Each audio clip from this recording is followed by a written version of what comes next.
की एकदा ऊसाचं वय झालं किंवा कारखान्याने जर ऊस लवकर टायमिंगला जर तुडून नाही दिला तर त्याला सगळ्यात महत्त्वाचं तुरायला चालू होतं. एकदा तुरायला चालू झाला की दशी पडायला चालू होतं, ऊस पोकळ होतं. ऊस पोकळ झालं की ॲव्हरेज वाढू शकत नाही. जसं मला सांगा, जसं एखाद्या माणसाचं वय झालं, म्हातारपण आलं की सगळ्यात महत्त्वाचं म्हातारपण आलं की त्या माणसाकडे कोणी लक्ष दिलं जात नाही का, तर ते आपल्या कामाचंच नाही. तसं काही शेतकऱ्यांचं म्हणणं असतं की आता ऊस तोडणीला आलाय, त्याच्याकडे लक्ष देऊन काय उपयोग आहे का, नुसतं आपलं पाणी देत राहणं, पाणी देत राहणं, पाणी देत राहणं. नुसतं पाणी दिलं आणि कारखान्याने जर ऊस लेट नेला आणि जर टायमिंगला जर नाही तुटला, त्याचं वय झालं की त्याला तुरा येणार, म्हणजे येणार की बाबा ऊसाला तुरा आलाय का त्याची मॅच्युरिटी संपलेली आहे, वय झालेलं आहे. ज्यावेळेस आपण एखाद्या वयस्कर व्यक्तीला वय झाले काय म्हणतो, हे काय कामाचं नाही, पण तसं नसतं.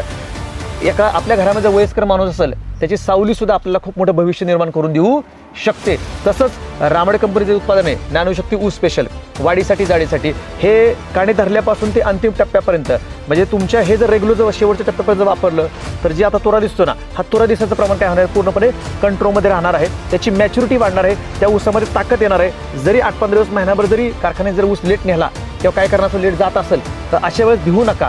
तर तुम्हाला हे औषध फक्त मुळीपर्यंत पोहोचलं पाहिजे. हा प्रॉब्लेम तुमचा गॅरंटेड कमी होऊ शकतो. त्यासाठी तुम्हाला काय वापरावं लागेल, नॅनोशक्ती ऊस स्पेशलचा वापर करावा लागेल.